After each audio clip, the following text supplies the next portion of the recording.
and welcome to Pulp Mythos. I'm Brian here with Spencer and Larry, and we're going to be talking about Barry Season 3, Episode number 1. If you've not hit the sub button, please do so. Leave a like, leave a comment. We're going to be talking about Barry every single week. This review is going up a little late, but the Episode 2 review will be soon, in a couple days. So, hoping to get these out to you in a relative short amount of time from when the episodes air. Um, God, we love Barry. It's such a good show. I hated that they had such a long break. I know COVID was a big part of the reason for that, but this episode was only about 30 minutes, but it was a 10 out of 10 for me. It did everything it needed to do. Told you where everybody was. There were some absolute amazing scenes. Barry, in my opinion, is in one of the darkest places the character has ever been in. Based on hell, just that opening. I mean, very cold opening in which he, kills the two guys. Just your general thoughts. Like I said, we haven't had Barry in a while. This episode was so good. We'll go into all the details here in a moment, but just your thoughts on the fact that Barry's back and what they were able to achieve in this just one episode. Oh, just like you said, the darkest place that Barry has been, and yet it's still extremely funny. Like yes, it was a dark place. Yes, it was bad, but it still, even him, it's not like he's making light of it, but it's at a point where I can still laugh at it because the performances are still great. It's still over the top and ridiculous, but it's so well acted, so well scripted that like I don't have any issues with it being dark. But if anybody is new to the show, then they may have an issue with the dark comedy, but that's 100% what it is. Like but to me, it's one of the best ones, period. Yeah, absolutely. It is one of the best, and it's amazing that they've held up, with, like you said, the tone and the humor, even into season 3. Like I knew we were on track, like you said, Brian, from that opening scene, with the hit, and the fact that they kidnapped a guy, drug him out all the way out to the desert, like Barry's got a gun on him, and dude decides to make up. Then he's like, "Oh, I forgive him. We made up." And he's like, "No, there's no forgiving this guy at this point. There's no forgiving Jeff. There's no forgiving Jeff." The name of the episode.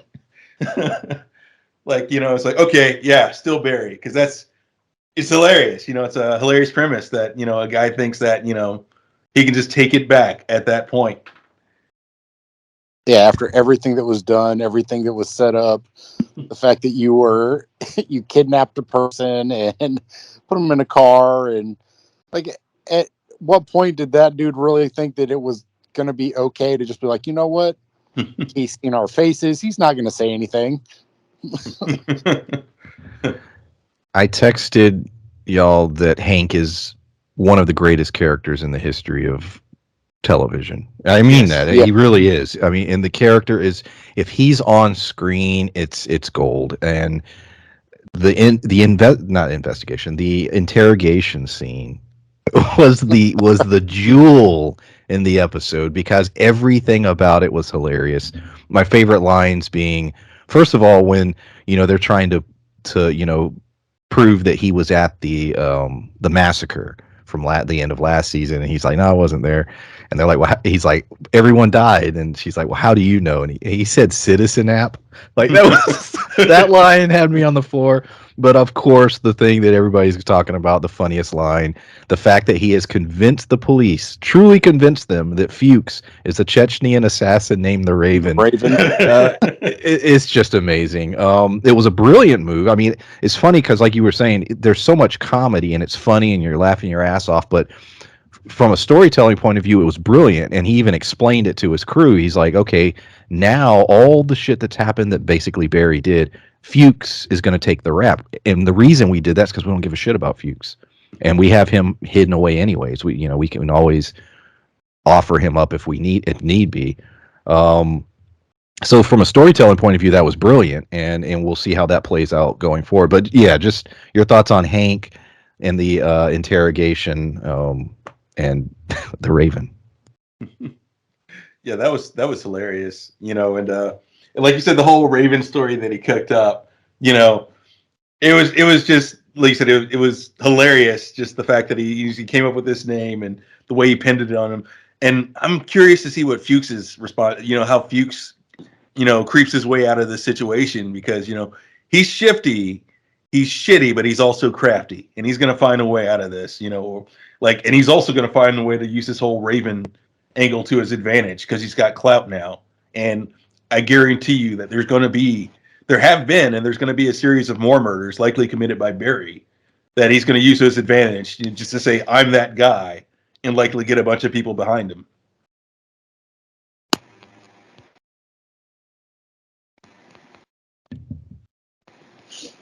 You there, Spencer? I'm still here. Someone left something on my porch, so I was trying to make sure that it just didn't get left there. Because I have medicine and all kinds of random shit that gets delivered. But Hank, and we've seen the bloopers and everything else, they talk about how he is one of the funniest people. Because even old Bill Hader talks about how of all the people on set, and I don't remember the actor's name, but he says Hank is the funniest by far.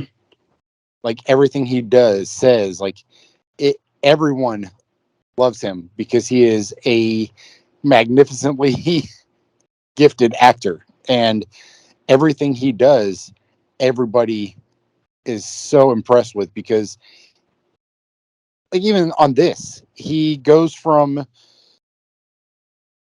suddenly being a suspect to laughing it off and convincing them that Fuchs is this person called, like you said, the Raven. of all names, like them coming up with something fucking silly like that. And how insistent he was on how cool that was. Like, yeah, that was the like best the Raven. part. Yeah, the Raven's cool. It's the most deadly assassin in Chechnya. Ravens are what was it, like deadly or something? Yeah. And then they're like they always they thought it was super badass. Yeah, I love that he fell in love with his own fiction so much that he wants everybody to think that it's badass. Like, speaking of falling in love, that was last season he was so obsessed with Cristobal, and the show just kept pushing it and pushing it. And you're like, where is this going anywhere? Or, he just thought he's cool, and then we learned, oh shit, he was really into Cristobal. They became a couple, and then which is going to be very interesting because both of them were hurt severely by Barry, and yet even though Hank is in a relationship with Cristobal, you still can tell that Hank still likes Barry.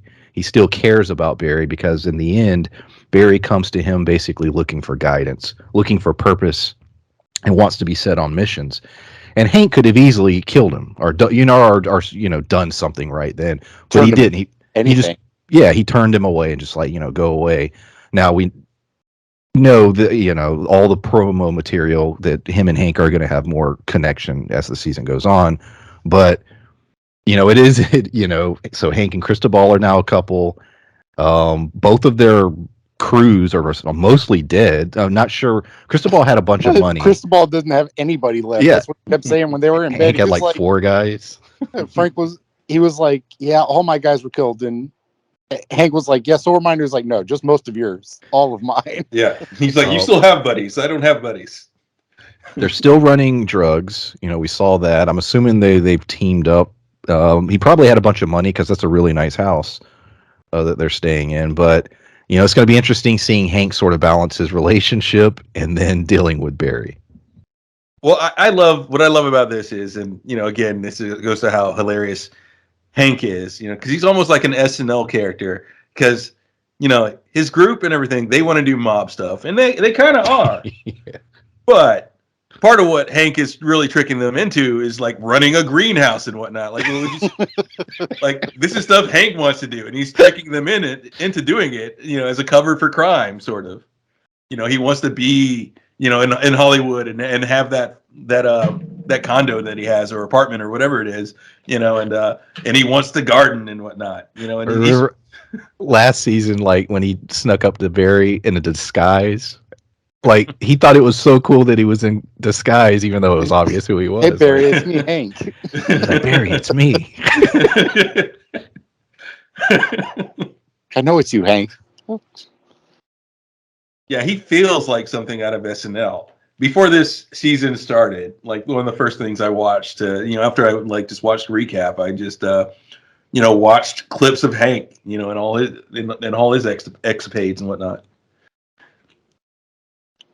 Yeah, it's funny too because like when they talk about the bloopers, the whole sequence in season 2 when um, Hank tries to have him like shot when they're on the roof trying to snipe him, and that whole time, whenever Bill Hader looks away from the camera and like looks back, that's a choice that Bill Hader has made because I don't remember the actor's name who plays Hank, but he said that Hank makes him laugh so much and so often that he had to do something to basically not engage with him so that he can stay on task because he's always fucking laughing. He says, The other side of this series, and it's been this way for the entirety of the series, seasons 1 and 2, and now 3 is, okay, one half we have the assassins, the underworld, and all that, but the other half is a glimpse of Hollywood. And this episode, more so than even the first 2 seasons, we were getting sort of the stage actors and these actors trying to get in the system. Well, now we get someone who's there, who's made it. That being Barry's girlfriend, Sally, ugh. and we get 2 really cool scenes. One in particular, but we get sort of this executive production meeting and just sort of how those things go. But then we get a long shot where she's a good like 2 or 3 minute shot where she's walking through a production set and is sort of giving you a glimpse of that world and just how it works and just it does it so well because yes, you see the glitz and the glamour, but there's also something just sort of disturbing and gross about it. and the show does a good job of sort of showing all that. There's a fakeness, even her telling Barry when to show up to give her the flowers, the fact that they're not going to have lunch, but he has to pretend like they're gonna. It's all bullshit. The whole thing is bullshit, even from the conversation she had with the executive, who clearly doesn't even understand the show that they're making, and yet is interjecting stupid ideas. Like there's so much politicking and just there's a lot to it, and I think the show does a good job, even though there's only about 2 scenes in this particular episode that covers it. Clearly, that's going to be something going forward in the season, her character. But just thoughts on Sally, the Hollywood side of the show, and what they were able to do in this one episode. Makes me really not like her. I never really did too much. No, I mean, a little bit, but no, I didn't. I never really rooted for her story at all. I think, and part of that I think is intentional. They're trying to make you, this vapid kind of shitty human being, and she plays it really well because she does a good job making me not like her like at all. Yeah, and oh, I was just gonna say like she's an awful person. well, yeah, and it makes you think that Barry only glosses over it for a number of reasons. Like, he's never had a relationship like this before, and we see from early seasons when we used to have like the fantasy moments and whatnot. He has this idealized version of who she is, but that's not who she is. And her relationship with him works because he's doing that, and for her, it's like, okay, I get to mold my idea of a person onto Barry, and he's kind of allowing this, but only because he's so socially messed up, you know. But she's always been kind of a sociopath, and the fact that she's on the production side of things makes sense, especially you hear a lot of those stories about, Hollywood and the way that they use people and whatnot. That she's on the fact that she's not acting, that she's on the side of in power in a position where she can use people like that makes a lot of sense for her character. well, they did such a good job with just the one shot of, she has that little meeting, she comes out of it, and her assistant, she's just like, hey, don't talk in those meetings. Oh, and then the condescending way of sort of being like, you're so good at making a snack that I like. Do that. Oh, I'm glad that I was able to bring you up. It's moments like that where, like I said, the ickiness of like, you're just like, but then that long shot, from a technical standpoint, that was an amazing scene. It was the way they did that. Oh yeah, absolutely. She, and like you said, she's a user, and that's what she does to people.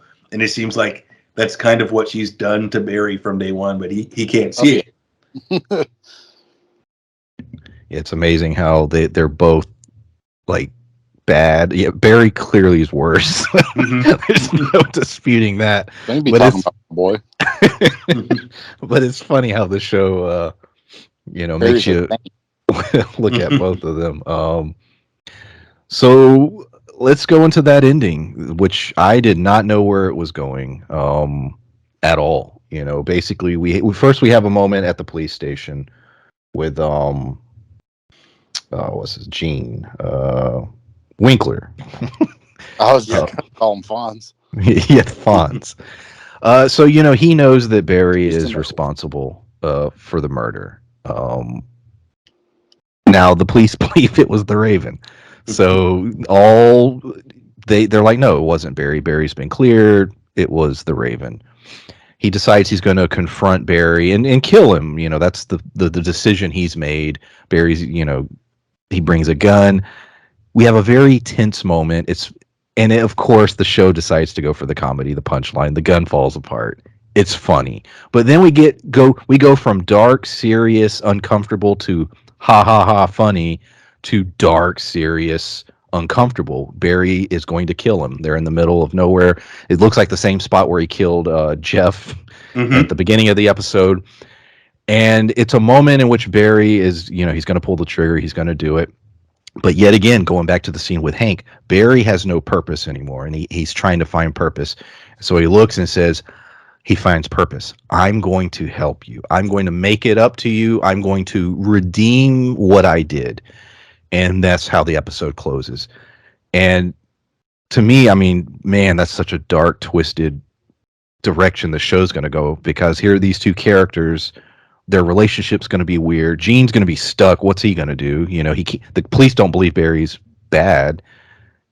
Barry's going to be trying to help him. I'm assuming it has to do with Hollywood and stuff. Maybe he's going to be trying to pressure Sally to help him. I don't know. I have no idea. But just thoughts on that last like 3 minutes, where that's potentially going, and hell of an acting job on both guys. That last scene, that was some tense shit. Yeah. Well, great too, because old Gene, he unwilling or unknowingly helped Barry by confirming that that's Fuchs and like all this stuff, and they're like, yeah, you know him. It's like, yeah. So like he unknowingly helped Barry's case By proving to them that he knew where the body was. Yeah. Which validated Hank's story. Absolutely. Yep. So like he on accident uh, helped Barry, who he is not a fan of at the moment, because he knows that what he did, so he's trying to get rid of him, but he unknowingly helped him because he's like, oh shit. Well, yeah, and what he's doing here, I think, this ending goes back to the beginning, not just because they're back in that location, but the whole idea of there's no forgiving Jeff, like there's no going back. And whether Barry believes it or not, it's like, look, there's no going back. There's no true forgiveness for you. You can hold him hostage. You can tie yourself to him to the point where he has no choice but to work with you. But there can't be forgiveness for what you did. So you killed the man's wife. It's a dark, twisted. It's so amazing. Like I said, when the gun fell apart, like I laughed out loud. I was like, "Damn!" I thought for a second Barry was going to kill him, though. I did not expect Barry, that last line where he's like, "Oh, I'm gonna make it up to you." No, I thought it was going to kill him, and that's where the show was going to go from there. So I was like, "Oh shit, okay, what's going to happen?" Things always escalate in this show, so as crazy as this episode was and all the setup, I can't imagine where we'll be in 2 or 3 episodes from now. But yeah, any more thoughts on any of those character storylines, or where you think it might be going? What do you think? Because like I said, I'm assuming it's going to have to do with Hollywood helping him get an acting job or directing or something like that. That's my guess. Any thoughts on that? this is going to help Barry. What he's going to do for Gene. Oh, maybe, because I don't know how else to tie that up, because you look at, are they going to basically say, hey, you owe me, kind of thing? How are you going to help me? Like, I don't know how they're going to do that, because it's so crazy right now that the way that he's essentially just not fucked him over, but ruined his life. Why would Gene be willing to help him at all? And that to me is the biggest question mark, is Gene going to let this go? Are they going to somehow make things right with each other? Like it. Do you think we? Sorry to interrupt. Do you think we could get a Stockholm syndrome thing at some point where,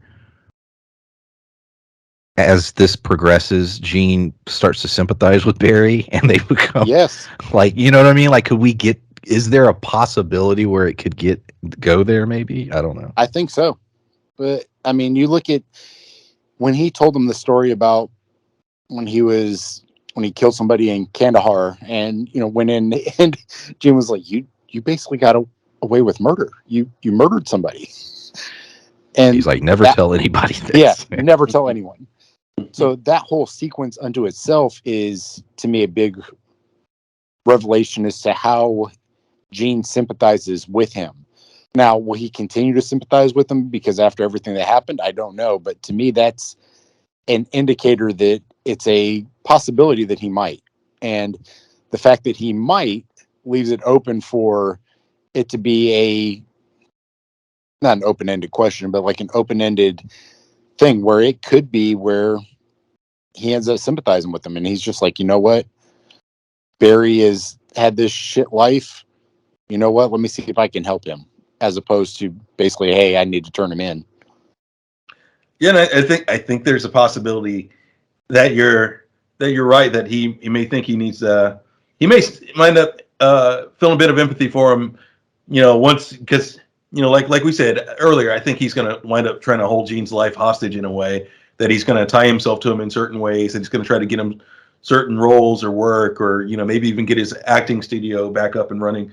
But and maybe over the course of that, towards the end, he starts to see how truly broken Barry is, and he just start to care a little bit. But I think what's going to tear that back down, is the fact that he will discover that, hey, remember that student that you had die early on that everybody mourned when Barry entered your class? Yeah, Barry killed him. There was no accident. He was killed by Barry. God, I'm sure somebody online has counted how many people Barry's killed in the show. Like, it's insane. Jesus, the end of season 2 upped that number by quite a bit. Dude, well, between that and remember when him and the one soldier guy went to that compound? Well, I think it was Cristobal's compound. And I mean, when holy the guy shit. was basically blackmailing him, being like, hey, we need more money. We're going to do this. You're going to help me do this, or, I'm going to turn you in. He's killed so many. Mm-hmm. I mean, he's a psychopath. I mean, there's no question. Like the coldness, and Bill Hader did such a good job in this episode when at the beginning, when he kills Jeff and the guy, there's no emotional connection to the murder. Like, he's frustrated at the fact that like he was going to forgive him. He kills them, but he kills them in a way in which you would swat a fly, or like he's no longer damaged from taking life, like in any way, shape, or form. Like he's such a broken, twisted individual. It's funny because we did a review for the Dexter, the final season of Dexter, and that's another great character that's a psychopath and does horrible things, but you sort of root for him. Barry arguably is worse than Dexter in some ways, because at least Dexter had a code and was trying to kill bad people. Barry doesn't give a shit anymore. Trying to kill bad people. He's just trying to kill whoever. He just kills. He feels he needs to be pointed in a certain direction, yes. Which so did Dexter. However, I think the biggest difference in that is that Dexter only tried to kill bad people, whereas Barry doesn't give a shit. It's like, where did the money come from? Dexter had the guidance of his father, and Barry had Fuchs. Yes, that's the biggest difference for sure. And Fuchs is as evil and twisted as anyone. Yeah, absolutely. And it like I said, it's funny you made that analogy because that's where I was thinking too. It's like for Dexter, even then it means something, and he seems to have a grasp of what the impact of a death is supposed to mean to other people at the very least. And like you said, he tries to only kill bad people at least, like you're mentioning. But Dexter, I mean not Dexter. Like you pointed out, there's no feeling. There's no feeling with Barry whatsoever. Every time the next scene you see him, he's just doing normal guy shit. He's not going, oh God, what am I going to do? Or, oh God, I just killed that guy. This means that. He's trying to act, or, he's sitting down playing video games, not even thinking about it. That's right, he was. I forgot about that. Oh, my favorite part of that was his controller was broken.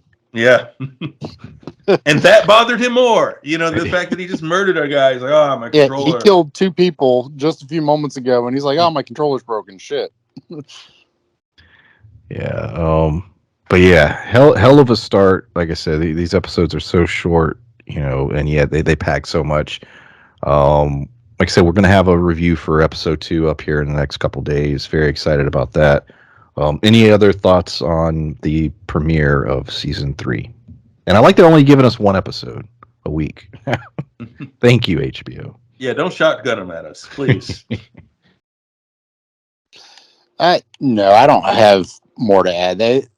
We've been talking about this show and been waiting for it to come back on for a while. So I'm super excited that it finally did come back on, and it's lived up to, I don't want to say the hype, because I was the one hyping it. Like, I love this show. It wasn't, the hype train didn't catch me. I was, leading that thing.